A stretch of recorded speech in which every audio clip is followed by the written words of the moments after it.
अस्सलाम वालेकुम, welcome to conflict card रात। दोस्तों, मेरे पास मल्टीपल टॉपिक्स थे जिन पर वीडियो बनाई जा सकती थी और इसके अलावा दूसरा बहुत सा कंटेंट था जो काफ़ी अच्छा था। बट जिस दिन भी मैं सोचता हूँ हम थोड़ा सा डिविएट करेंगे, थोड़ा सा नई चीज़ों को एक्सप्लोर करेंगे, उस दिन ही इंडियन साइड से कोई ऐसी चवल बजती है जिसको फिर काउंटर करने के लिए हमें भी आना पड़ता है। अब इस वक्त Indian social media platforms, India के बहुत ही ज़्यादा highly followed open source intelligence platforms, यहाँ तक के कुछ ऑफिशियल सोर्सेज भी, वो इस वक्त कुछ पिक्चर्स सोशल मीडिया पर वायरल कर रहे हैं, करवा रहे हैं अपने दूसरे कॉन्टेक्ट्स वगैरह से। यहाँ वो ये क्लेम कर रहे हैं कि दींगा का जो कस्बा है सियालकोट के नज़दीक, वहाँ पर पाकिस्तान का एक F-16 शूट डाउन किया था इंडिया ने, और फाइनली उसके कुछ बहुत ही ज्यादा क्रिटिकल सबूत इस वक्त इंडिया ने प्रेजेंट कर दिए हैं इस पूरे वाकये के ऑलमोस्ट 9-10 महीने बाद। अब ये सबूत क्या है? ये सबूत बेसिकली ऑल्टीमीटर क्लेम किया जा रहा है। किसी F-16 का ऑल्टीमीटर पहली दफा अनवील हो चुका है जहां ये डिस्ट्रॉयड फॉर्म में मौजूद है, और इससे साबित हो जाता है कि इंडिया ने पाकिस्तान का एक F-16 सियालकोट के नजदीक तबाह किया था S-400 surface to air missile system का इस्तेमाल करते हुए।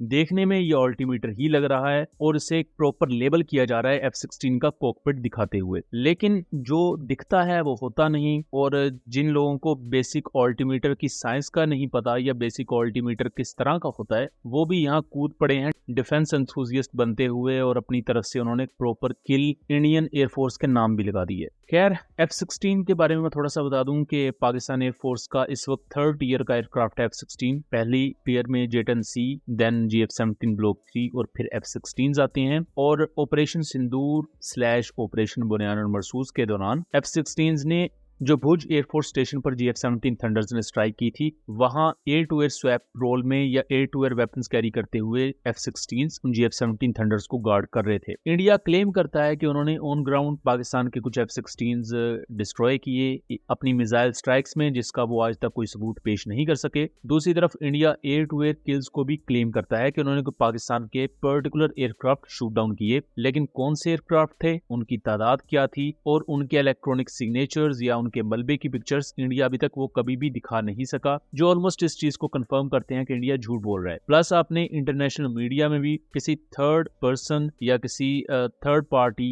थिंक टैंक को भी ये कंफर्म करते हुए नहीं देखा होगा कि पाकिस्तान का कोई एयरक्राफ्ट शूट डाउन हुआ।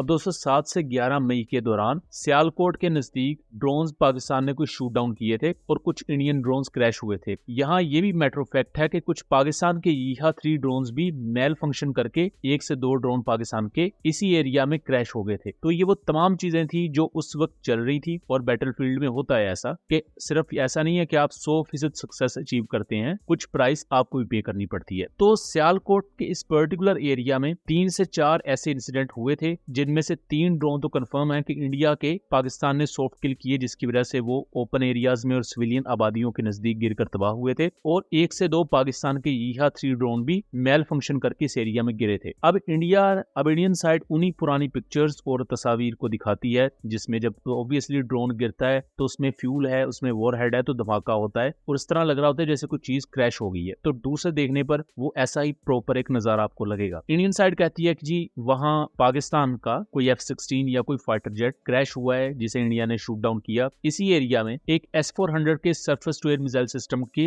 रैकेज को भी देखा गया, जिसे पाकिस्तान क्लेम करता है कि इंडिया ने फायर जरूर किया, लेकिन पाकिस्तान ने सॉफ्ट किल किया उस surface to air missile system को, और वो अल्टीमेटली क्रैश लैंड हुआ दींगा के एरिया में। अब जिस अल्टीमीटर को दिखाया जा रहा है, बजाहिर आपको देखने में ये अल्टीमीटर ऐसा ही लगेगा जैसे F-16 के कॉकपिट से ही बाहर निकला हुआ है, बट सबसे अहम चीज कि F-16 के अल्टीमीटर में बॉल बेरिंग्स नहीं होते। ये बॉल बेरिंग्स आप देख सकते हैं, ये आपको मोटरसाइकिल्स या गाड़ियों में देखने को मिलेंगे इस तरह के पुर्जे। ये फाइटर एयरक्राफ्ट के अल्टीमीटर में बॉल बेरिंग्स या फाइटर एयरक्राफ्ट के इस तरह की चीजों में बॉल बेरिंग्स नहीं होते, खासतौर पर जो इस तरह की अल्टीमीटर होते हैं, जो इंडिया खुद भी क्लेम कर रहा है। फिर दूसरी चीज, यहाँ एक काफी ज्यादा क्रेडिबल ओसेंट हैं, प्लस मेरे एक बहुत करीबी दोस्त भी हैं, उन्होंने इस चीज को अगेन डिबंक किया कि F-16 का अल्टीमीटर या इवन फाइटर एयरक्राफ्ट में लगने वाली जो नॉर्मल अल्टीमीटर होते हैं, बॉक्स लाइक स्ट्रक्चर में होते हैं। जिस तरह का इंडिया ने यहाँ दिखाया है, इस तरह का अल्टीमीटर नहीं होता। तीसरी चीज, जो इसका अपर पार्ट होता है अल्टीमीटर का, वो मेटल और प्लास्टिक का मिक्सचर होता है। सो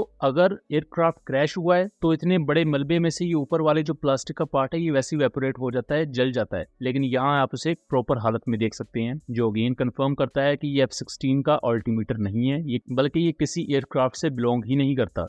और अल्टीमीटर सिर्फ एक मेटेलिक कंटेनर नहीं होता, उसके पीछे प्रॉपर मशीनरी होती है जो कि यहाँ नजर नहीं आ रही। तो अगेन हमने इसको प्लस एआई से भी पूछा कि क्या अल्टीमीटर में बॉल बेरिंग्स होते हैं, तो सिंपल एआई जो ओपन सोर्स प्लेटफॉर्म्स हैं, ओपन सोर्स एआई है, वो भी इस चीज को कंफर्म कर देगी कि अल्टीमीटर में बॉल बेरिंग्स नहीं होते जो यहाँ नजर आ रहे हैं। तो ये चीज वहीं से कंफर्म हो जाती है कि कितनी डेस्परेशन है इंडियन साइड पर कि उन्हें कोई भी चीज नजर आ जाएगी ना, यहाँ तक के हो सकता है उन्हें कोई मेटल का पुर्जा कहीं गिरा हुआ नजर आ जाए, वो उसे भी कह देंगे कि ये F-17 थंडर का पार्ट है, ये जेट-एन-सी का पार्ट है, या ये F-16 का पार्ट है। अब बेसिकली उस एरिया में हुआ क्या था कि 1 से 2 ड्रोन्स घरेलू आबादियों के नजदीक भी गिरे थे, जिससे अनफॉर्चुनेटली कुछ सिविलियन घरों में भी कुछ नुकसान हुआ था। तो ये पॉसिबल है कि किसी सिविलियन एरिया में कोई सिविलियन जो प्रॉपर्टी थी उसी का कोई टुकड़ा इस तरह निकल के गिरा हो, जिसकी पिक्चर्स इन्होंने अब उठाई। ये शायद उस वक्त के सो रहे थे 10 महीनों से, और अब आके इन्होंने शोर डालना शुरू कर दिया कि ये F-16 है। सो दोस्तों ये था एक एनालिसिस। उम्मीद करता हूँ चीजें क्लियर रही होंगी। वीडियो पसंद आई हो तो इसे ज्यादा से ज्यादा शेयर कीजिएगा, ताकि इस तरह की मजीद इन्फॉर्मेटिव वीडियोस हम आपके लिए लेकर आ सकें।